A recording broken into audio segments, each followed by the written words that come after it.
사연을 소개하겠습니다. 어느 날 퇴근 후 아무 생각 없이 집 옷장문을 열다가 깜짝 놀라서 주저앉고 말았는데요. 차곡차곡 정리해놨던 옷들이 감쪽같이 사라져버리는 참으로 기이한 일이 일어났거든요. 순간 심장이 쉴 새 없이 뛰고 있었고 도둑이 들었나 싶어 주변을 두리번거리다가 혹시나 싶어서 급히 엄마한테 전화를 걸었습니다. 엄마, 혹시 오늘 우리 집 다녀간 거야? 그게 무슨 소리야? 거길 다녀가다니. 그러니까 혹시 오늘 서울에 올라왔냐고. 우리가 서울에 올라가면서 너한테 아무 말도 안 하고 올라갔겠니? 대체 무슨 일인데 그래? 그게 내 옷장에 있던 옷이 싸그리 없어져 버렸어. 뭐? 그게 무슨 소리야? 옷장에 있던 옷들이 다 없어졌다니. 다른 건 다 그대로인데 옷장 안에 있던 옷들만 몽땅 사라졌다니까? 제가 손까지 덜덜 떨면서 말을 이어가고 있었는데요. 엄마가 놀란 채 물었습니다. 혹시 집안에 도둑이라도 든 거 아니야? 그런 건 아닌 것 같은 게 그러기엔 집이 너무 멀쩡해. 그럼 이게 무슨 일이라니? 그럼 혹시 진수가 왔다 간 거 아닐까?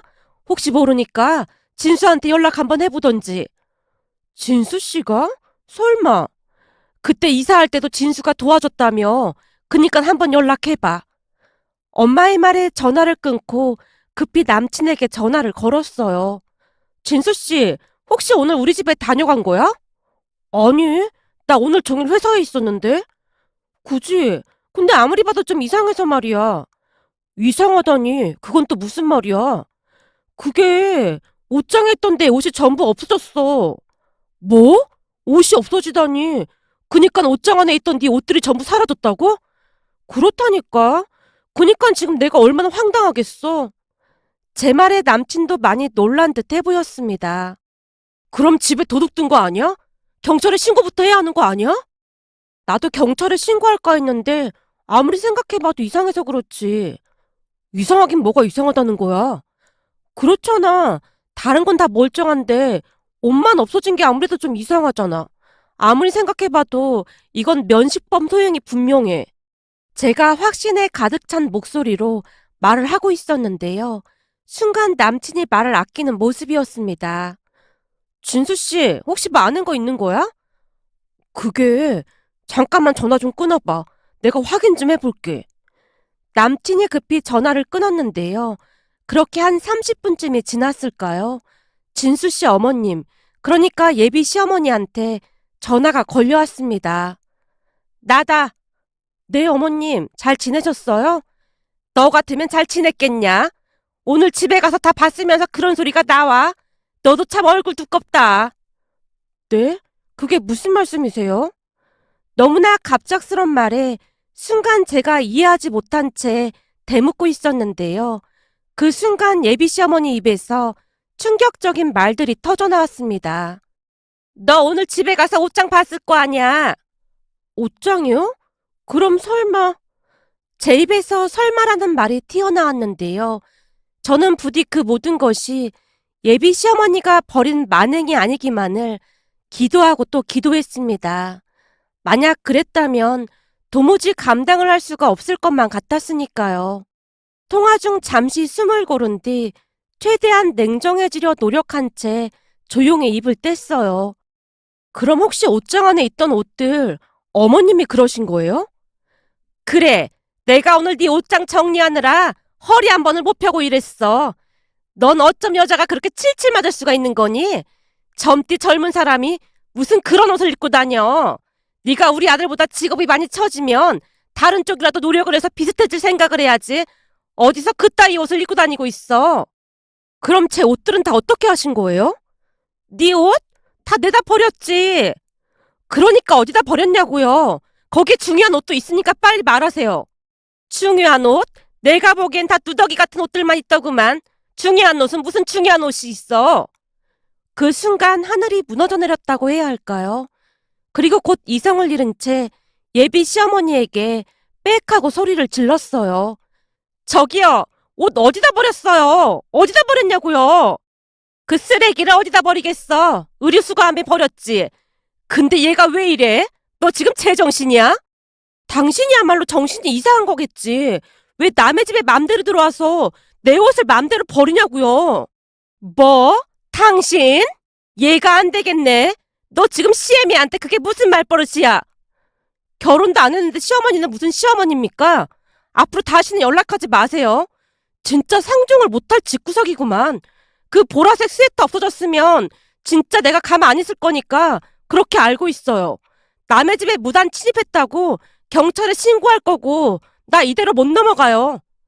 너무나 흥분한 나머지 손이 벌벌 떨리고 있었습니다. 그리고는 급히 1층으로 내려가서 의료 수거함을 뒤지기 시작했는데요. 눈에서 눈물이 비 오듯 쏟아지고 있었습니다.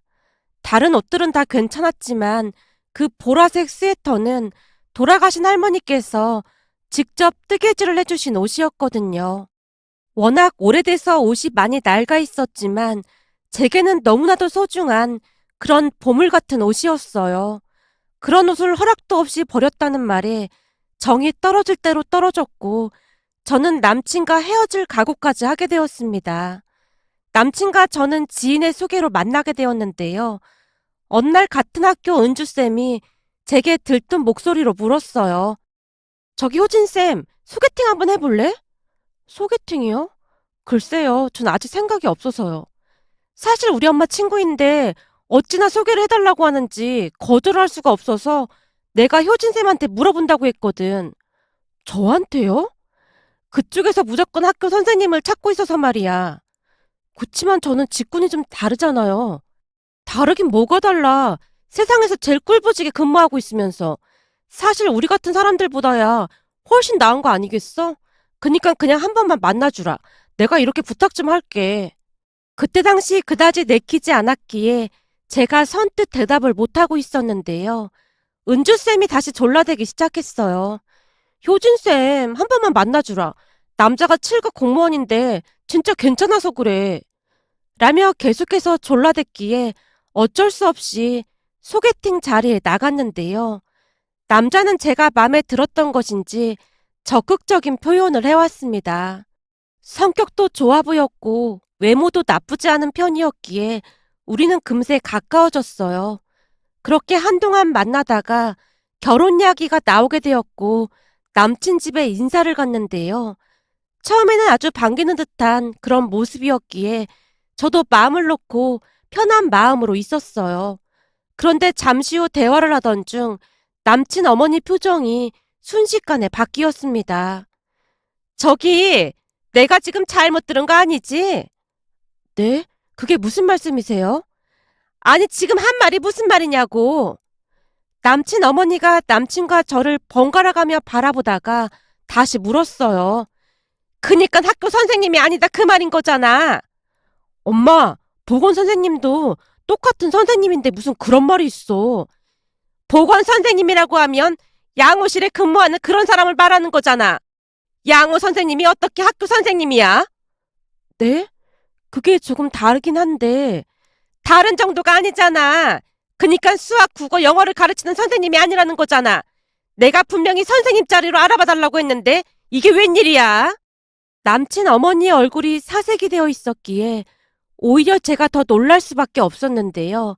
일반 선생님들과 직무가 다르긴 했지만 그렇게 무시를 받을 만한 직군은 아니라고 생각한 채 살았기에 남친 어머니의 행동에 큰 충격을 받을 수밖에 없었어요. 사실 제 입으로 이런 말하기가 좀 그렇긴 한데 학교 보건 선생님으로 근무를 하기가 하늘의 별 따기만큼 어렵다고 할 정도로 쉽지 않은 건 사실이었으니까요. 나름 자부심을 가지고 근무를 하고 있던 제게 남친 어머니의 행동은 경악을 금치 못할 정도로 충격적이었습니다. 한마디로 남친 어머니는 보건교사라는 직업을 철저하게 무시했어요. 하지만 남친이 제게 워낙 잘하기도 했고 보건교사에 대해 잘 몰라서 그럴 수도 있다고 안일하게 생각하고 넘어갔던 것 같습니다. 그 일이 어떤 일을 불러올지 감히 상상도 못하고 있었던 거죠.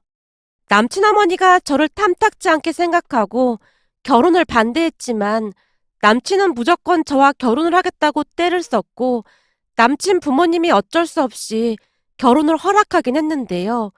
그 뒤에도 남친 어머니는 저를 마음에 들어 하지 않아 했습니다.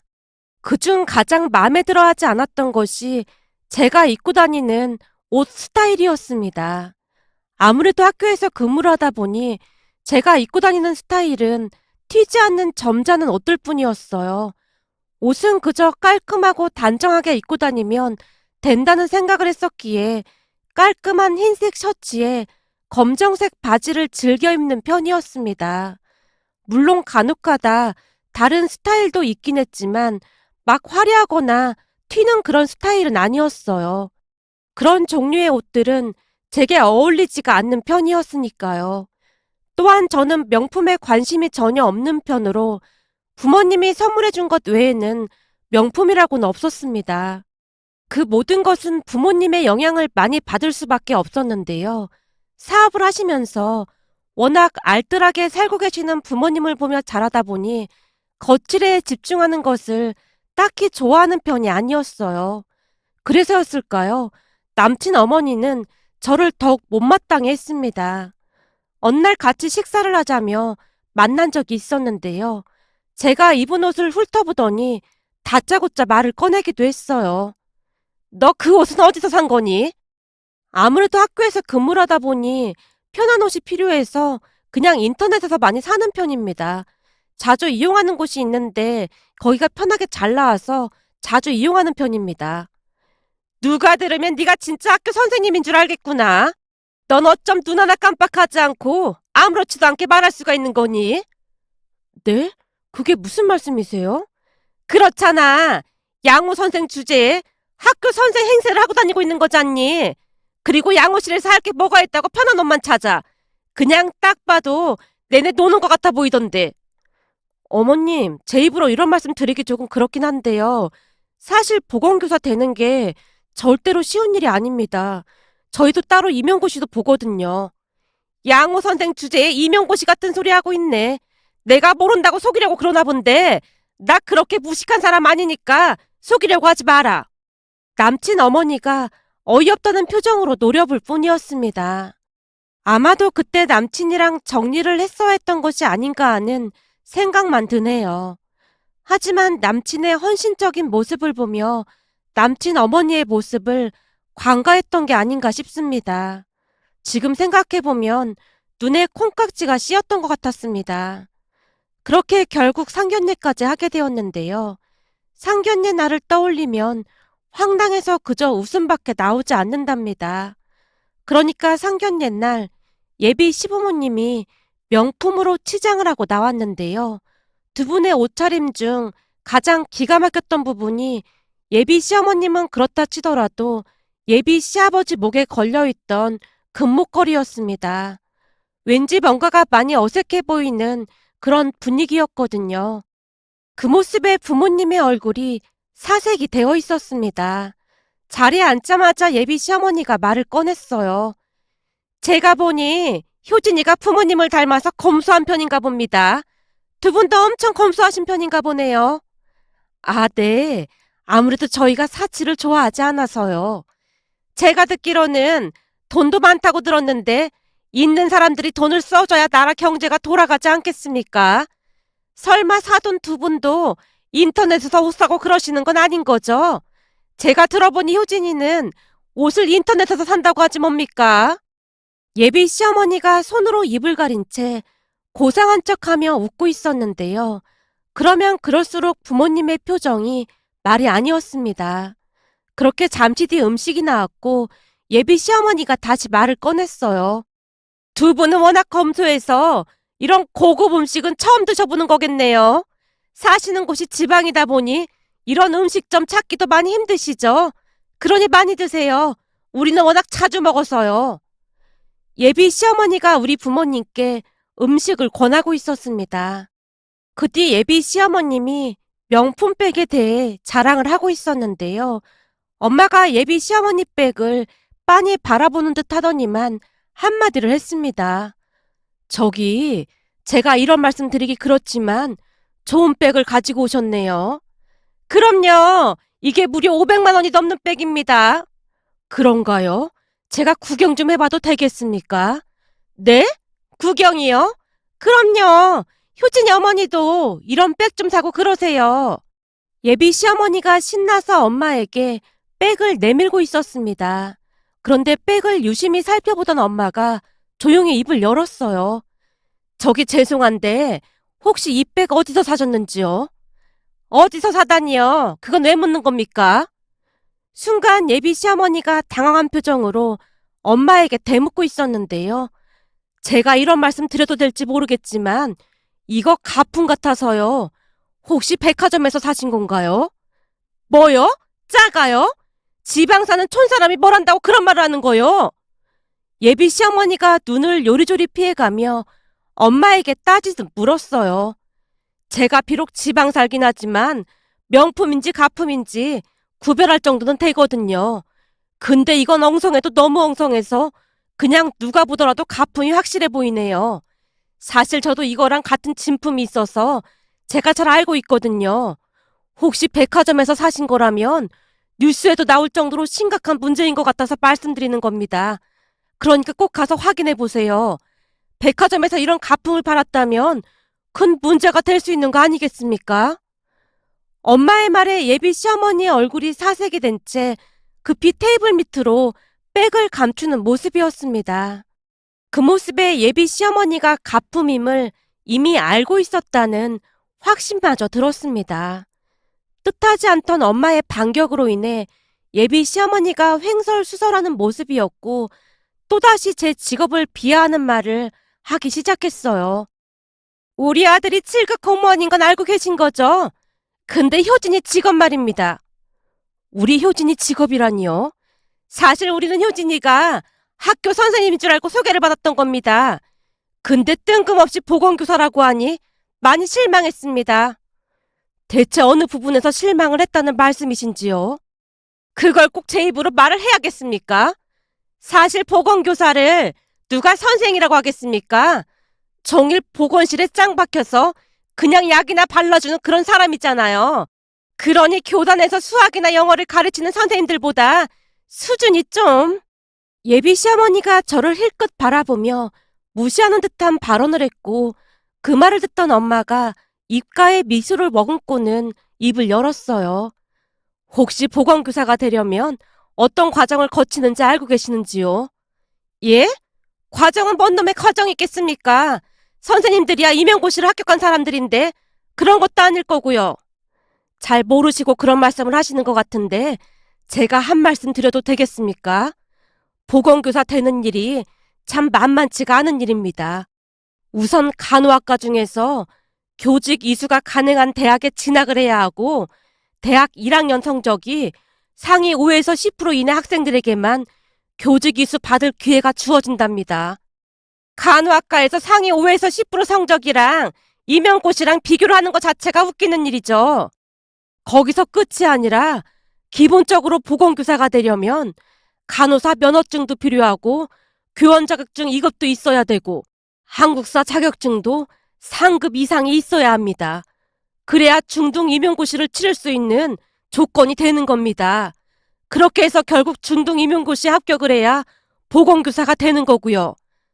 뭐요? 보건교사도 임용고시를 본다고요? 엄마가 막힘없이 술술 말을 하고 있었고 예비 시어머니가 넋이 나간 표정으로 입을 다무는 모습이었습니다. 그날 상견례가 끝나고 부모님이 제게 진지하게 말을 했어요. 너 이 결혼 꼭 해야겠니? 진수는 괜찮을지 모르겠지만 진수 부모님 행동이 예사롭지가 않아 보여. 너도 상견례 하는 내내 봤잖니. 우린 살면서 그렇게 몰상식한 사람들은 진짜 처음 봤다. 나도 마음이 좀 심란하긴 한데 진수 씨가 울고불고 매달려서 어떻게 할지 잘 모르겠어. 결혼은 집안 대 집안이 하는 거라고 했어. 특히나 네 시어머니 자리가 보통 사람이 아닌데 감당할 수 있겠어? 엄만 네가 왜 굳이 그런 불구덩이로 들어가려고 하는 건지 이해를 할 수가 없구나. 라며 엄마가 긴 한숨을 내쉬고 있었습니다. 그런데 그런 와중에 그런 일이 일어났던 겁니다. 세상에 어떤 사람이 예비 며느리 옷을 그것도 허락도 없이 그냥 버릴 수가 있을까요? 그날 예비 시어머니는 뭘 잘못했는지 모르겠다는 듯이 오히려 저를 비웃기까지 했어요. 그 바람에 제가 남친에게 전화를 걸어 따져 물었습니다. 내가 진짜 이해가 안 돼서 그러는데 진수 씨 어머니가 우리 집 비밀번호는 어떻게 알고 있었던 거야? 사실 며칠 전에 나한테 얼핏 물어봤던 적이 있었는데 내가 네 생일이라고 했거든. 진수 씨 어머님 내 생일 모르잖아. 그게 그것도 내가 말해줬어. 뭐? 진수 씨 제정신이야? 왜 남의 집 비밀번호를 막 말하고 다니는 거야? 우리가 곧 결혼할 사이인데 남이라는 말은 좀 그렇다.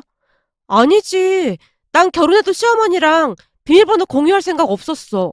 거기다 남의 집에 들어와서 어떻게 옷을 마음대로 버릴 수가 있어? 그게 아무래도 엄마는 네가 좀 괜찮은 옷을 입었으면 해서 그랬던 것 같아.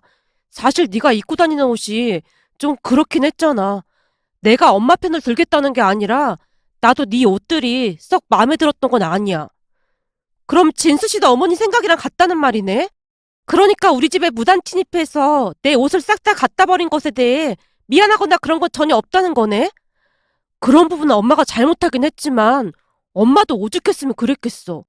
우리 엄마가 원래 그렇게 막 나가는 스타일은 아닌데 아무래도 상견례 날 니네 엄마 때문에 기분이 나빠서 더 그랬던 것 같아.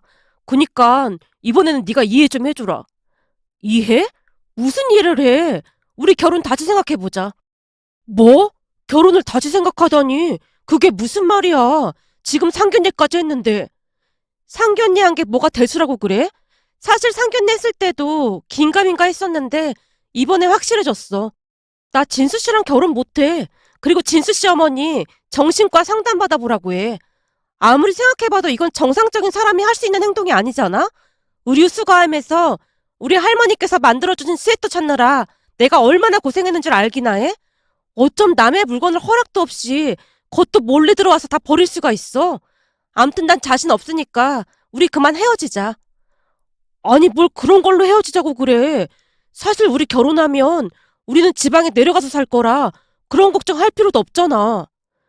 그건 또 무슨 말이야? 결혼하면 지방에 내려가서 산다니. 아니 그러니까 내 말은 나중에 장인어른 사업 물려받을 사람이 필요하잖아? 근데 네가 외동딸이고 하니까 그거 물려받을 사람이 나밖에 더 있어? 그럼 우리 엄마 만날 일도 별로 없을 거 아니야. 그니까 네가 조금만 참아줘. 라는 미친 소리를 하는 게 아니겠습니까? 결국 저는 전 남친의 흑심까지 눈치채게 되었고 두 번 생각해 볼 필요도 없이 더욱 단호하게 헤어짐을 통보했습니다. 그 뒤 전 남친의 전화를 차단해버렸는데요. 이번에는 전 남친 어머니가 전화를 해대길래 역시나 안 받았더니 문자를 보내오고 난리도 아니었어요. 문자 내용을 잠시 말씀드리자면 그런 거지 같은 옷 좀 버렸다고 파혼하겠다는 게 말이나 되는 소리냐? 아무리 화가 나서도 그렇지 어떻게 파혼 얘기를 그렇게 함부로 꺼낼 수가 있어? 만나서 얘기 좀 하자. 내가 옷은 새로 사주마. 그런 문자를 수시로 보내왔습니다. 결국 저는 전남친 어머니 전화번호도 차단해버렸는데요. 그 뒤 전남친 어머니가 우리 부모님 집까지 찾아가서 빌어댔다고 하네요. 엄마가 단호하게 말을 하고는 내쫓아버렸고요. 우리가 알아보니 주거 침입죄에 해당된다고 하던데 계속 이런 식으로 귀찮게 하면 그때일 경찰에 신고해버릴 테니까 콩밥 먹기 싫으면 얼른 돌아가세요. 파혼했는데 왜 찾아와서 귀찮게 하는 겁니까? 라며 내쫓았다고 합니다. 그 와중에도 전남친 어머니가 가품 백을 메고 있더랍니다.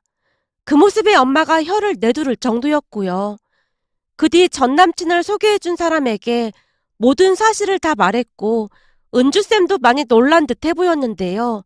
어느 날은 조심스레 말을 꺼내기도 했습니다. 미안해. 진짜 그런 집구석인 줄 몰랐어. 근데 진수 씨 어머니 진짜 대단한 것 같아. 나한테 효진쌤이랑 만나게 해달라고 난리도 아니야. 아직도 그러고 있는 거예요? 말도 마. 어제도 우리 집에 찾아와서 울고불고 난리도 아니었어. 우리 엄마도 기함을 하고 내쫓았을 정도라니까. 술까지 취해서는 울고불고 나한테 왜 빌어대는 건지 모르겠어. 내가 듣기로는 지금 진수 씨 거진 폐인돼서 집에도 안 들어온대. 작은 원룸 얻어서 나갔다고 하더라고. 집이랑 영 끊고 산다고 말이야. 우리 엄마도 당신 친구가 그 정도인 줄은 몰랐다고 요즘은 피하고 있을 정도야. 그런 사람들인 줄 진짜 모르고 소개해줬는데 효진쌤한테 진짜 미안해. 라며 은주쌤이 몇 번이나 사과를 했는지 모르겠습니다. 은주쌤 말로는 평소 전남친 엄마가 그렇게나 고상하게 행동을 했다고 합니다. 그래서 다들 감쪽같이 속았다고 하네요. 결국 전남친은 가족들과 연을 끊고 살고 있다고만 들었습니다. 세상에 이런 사연이 또 있을까 싶어 이렇게 글 작성해 봅니다. 오늘의 사연은 여기까지였습니다. 즐겁게 보셨다면 구독, 좋아요 부탁드립니다. 고맙습니다.